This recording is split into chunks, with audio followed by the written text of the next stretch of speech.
So after you find the verb, the next thing you look for is who or what is doing the verb. And the person or the thing doing the verb is your subject. So if I say, he drives the car. Question one, when you're parsing a sentence is, what is the action here or what's happening? And so what's happening is drives. So that is my verb. Right? So question one, what is happening? What is the action? Once I find the action, I ask who or what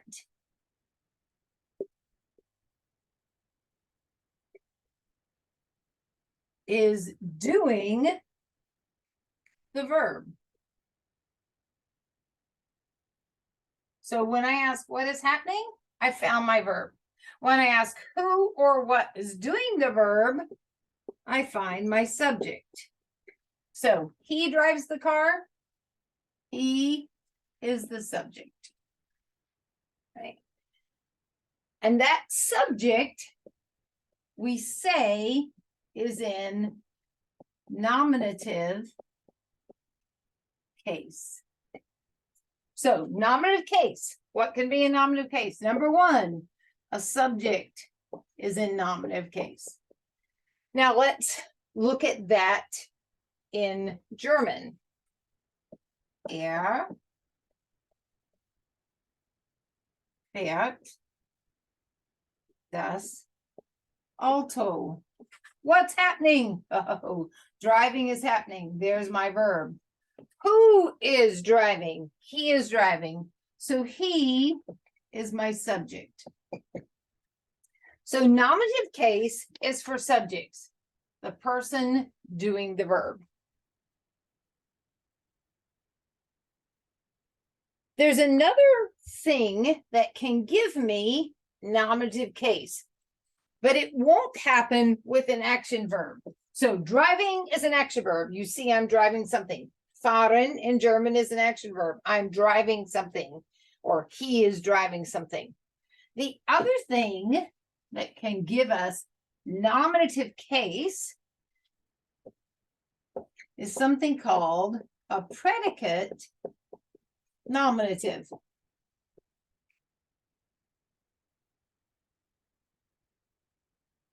So for a predicate nominative, I cannot have an action verb.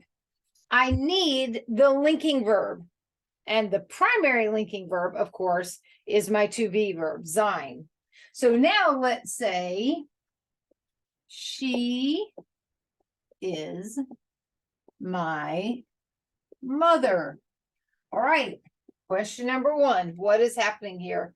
Well, all I've got is someone existing, is, right? So is my verb. So then I ask who or what is doing the verb?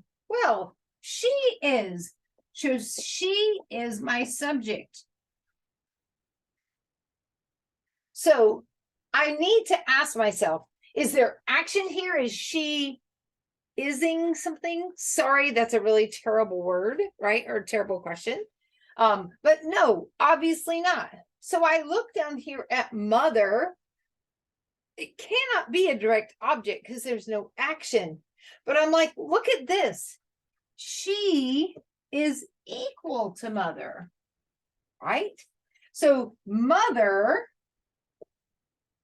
renames the subject.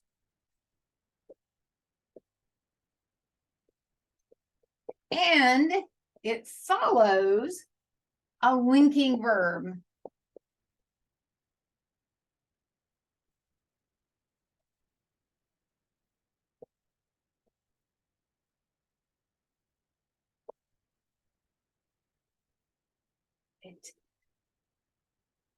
So mother is what I call a predicate nominative.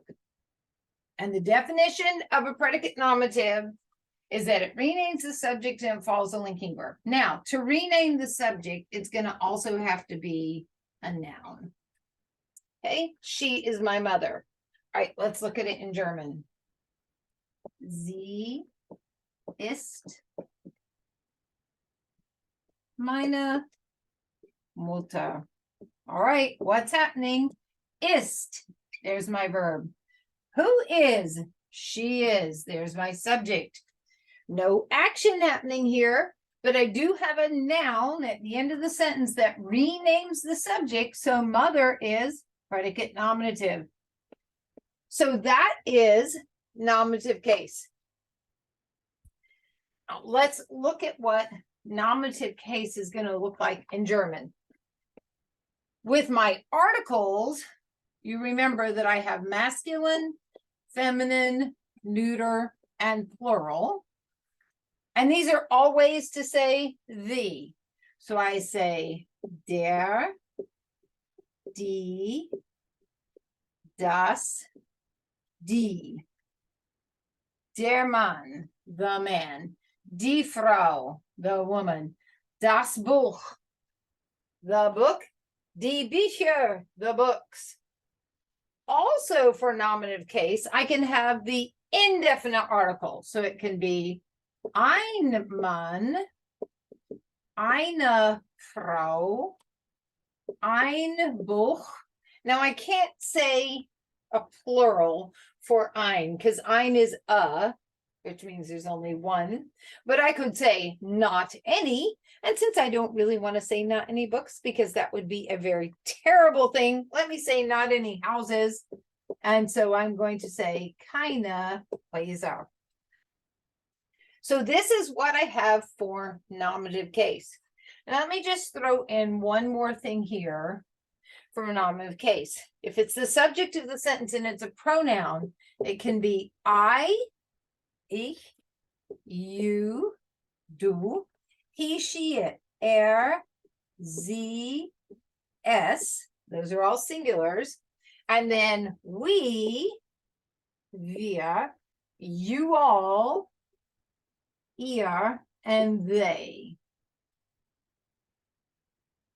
Or it can be a formal you person. So these articles and these pronouns are only if you have a subject or predicate nominative, because those by definition make up nominative case.